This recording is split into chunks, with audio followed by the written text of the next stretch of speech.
পৃথিবীর বুকে এমন একটি স্থান আছে যেখানে দাঁড়িয়ে লাখো মানুষ কাঁদে, ক্ষমা চায়, আল্লাহর রহমতের আশায় হৃদয় ভরে তোলে। সেই স্থানটির নাম ময়দানে আরাফাত।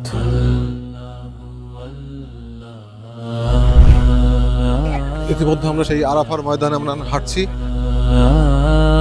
যারা আসবেন এখানে এসে 2 রাকাত নফল নামাজ পড়ে আল্লাহর কাছে যা চাইবেন আল্লাহ ইনশাআল্লাহ পূরণ করবেন।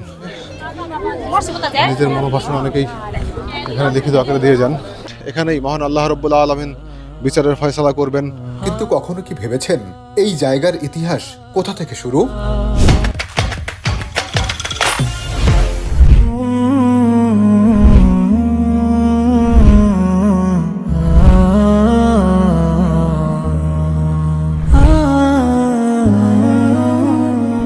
হ্যালো প্রিয় বন্ধুরা, আসসালামু আলাইকুম। জাবালে রহমত অর্থাৎ বিদায় হজের ভাষণ দিয়েছিলেন যে পাহাড়ে, সেই পাহাড়ের পাদদেশ থেকে সবাইকে শুভেচ্ছা জানাচ্ছি, স্বাগত জানাচ্ছি। ইয়া নবী সালামু আলাইকা, ইয়া রাসূল সালামু আলাইকা, ইয়া হাবিব সালামু আলাইকা।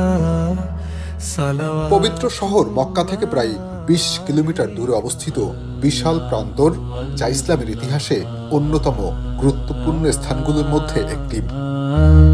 প্রতি বছর হজের সময় 9 জিলহজে বিশ্বের বিভিন্ন দেশ থেকে আসা লাখো মুসলিম সাদা হিরাম পরে এখানে সমবেত হন। কারণ ইসলামে বলা আছে, হজ হলো আরাফা। আরাফাতের অবস্থান ছাড়া হজ পরিপূর্ণ নয়। কিন্তু কখনো কি ভেবেছেন এই জায়গার ইতিহাস কোথা থেকে শুরু? ইসলামী বর্ণনা অনুযায়ী হযরত আদম আলাইহিসসালাম ও হাওয়া আলাইহিসসালাম পৃথিবীতে অবতরণের পর দীর্ঘ বিচ্ছেদের পরে এই আরাফাতের ময়দানে পুনরায় মিলিত হয়েছিলেন। অনেকে মনে করেন আরাফাত নামের পেছনে এটি প্রধান কারণ।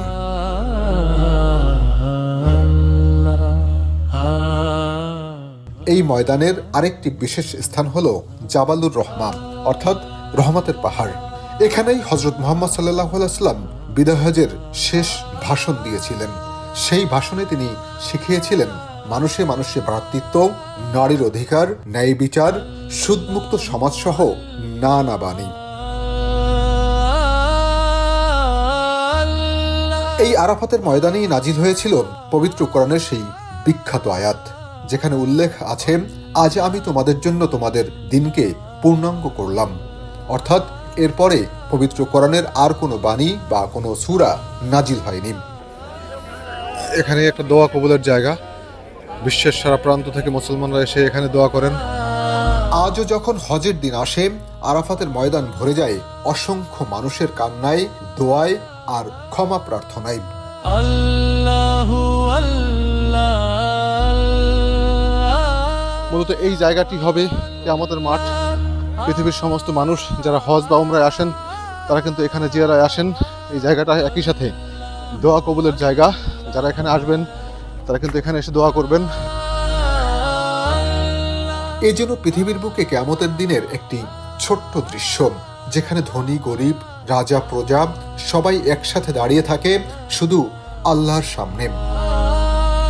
এটি আরাফাতের ময়দান, একটি স্থান যা শুধু মরুভূমির প্রান্তর নয়, বরং মুসলিম উম্মার হৃদয়ের একটি অংশ।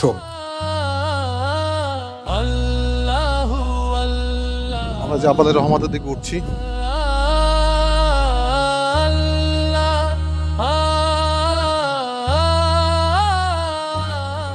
এই যে পাহাড়, শুধু পাথর আর পাথর। এখন হয়তো কিছু সংস্কার করে কিছু সিঁড়ির মতন করা হয়েছে, কিন্তু যখন কোনো মানব সভ্যতা ছিল না, যখন একেবারে শেষ সময় ছিল রাসূলের, তখন কিন্তু এত সুন্দর সিঁড়ি করা ছিল না। এখন আমরা যে সিঁড়ি দিয়ে উঠছি, এই ধরনের সিঁড়ি কিন্তু তখন ছিল না। হযরত মুহাম্মদ সাল্লাল্লাহু আলাইহি ওয়াসাল্লাম নিজ পায়ে হেঁটে এত পাহাড়ের উপরে উঠেছেন, তার মানে কত কষ্ট করেছেন তিনি, কত কষ্ট করে এই পাহাড়ের উপর উঠেছিলেন সেটা যারা আসছেন, সম্মানিত হাজী যারা আসছেন, যারা উমরা করতে এসছেন, তারা কিন্তু জানেন এই জায়গাটা ওঠা বেশ কষ্টসাধ্য। এখানে এসে অনেকে দোয়া করছেন, দোয়া লিখছেন নিজের মনোবাসনা পূরণের জন্য। এখানে কিন্তু দেখতে পাচ্ছেন প্রত্যেকটা পাথরের গায়ে গায়ে অসংখ্য লেখা আছে আল্লাহু আকবার। আল্লাহু আল্লাহ। ইতিমধ্যে আমরা সেই জাবাল রহমতের যে পাহাড়, সেই পাহাড়ের চূড়ায় এসেছি। আল্লাহু আল্লাহ। তো এখানে এসে মুসলমানরা দুটো নফল নামাজ পড়েন, তারা নামাজ পড়ে আল্লাহর কাছে দোয়া করেন। এই জায়গাটি দোয়া কবুলের জায়গা। এই যে কালো পাথর, হাজরে আসওয়াদের মতন একটা কালো পাথর এখানে তৈরি করা হয়েছে। নিজের মনোবাসনা অনেকেই এখানে লিখিত আকারে দিয়ে যান, লিখে দিয়ে যান, আল্লাহর কাছে দোয়া করেন। এখানে এসে সবাই নামাজ পড়েন, নামাজ আদায় করে আল্লাহর কাছে দোয়া করেন।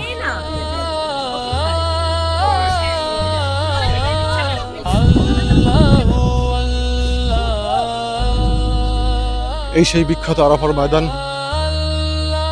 মানুষজন এখানে এসে আল্লাহর কাছে দোয়া করেন। প্রিয় বন্ধুরা, আপনাদের সাথে একটি বিষয় শেয়ার করি, সেটা হচ্ছে যে এই যে সামনে যে বিশাল ময়দানটি দেখছেন, কোরআন এবং হাদিসের বর্ণনা অনুযায়ী কিয়ামতের ময়দান হবে এটি।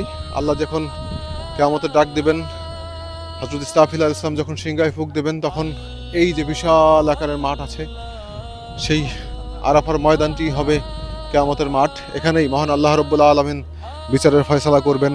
সমস্ত মানুষের হিসাব নিকাশ, নেকি আমল যে যা করেছেন তার হিসাব নিকাশ হবে এই আরাফার ময়দানে।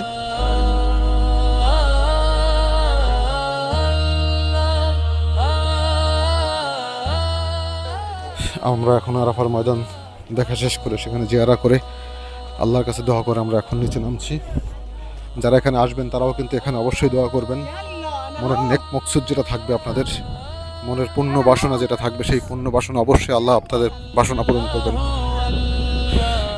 এই আরাফার ময়দানে অনেক কিছুর ইতিহাস, অনেক কিছুর সাক্ষী। সেই আরাফার ময়দানে এখন আছি। সেই আরাফার ময়দান এখন আগের চেয়ে অনেক উন্নত, অনেক ঝকঝকে চকচকে। আর আল্লাহ রাব্বুল আলামিন এটাকে তার সিংহাসন বানাবেন।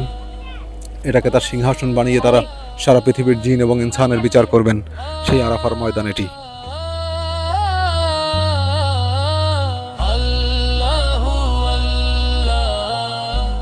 সম্মানিত দর্শক, আজ এই পর্যন্ত। পরবর্তীতে নতুন কোনো ভিডিওতে নতুন কোনো দেশ বা নতুন কোনো বিষয় নিয়ে আপনাদের সামনে আবারও হাজির হব। এতক্ষণ সাথে থাকার জন্য ধন্যবাদ।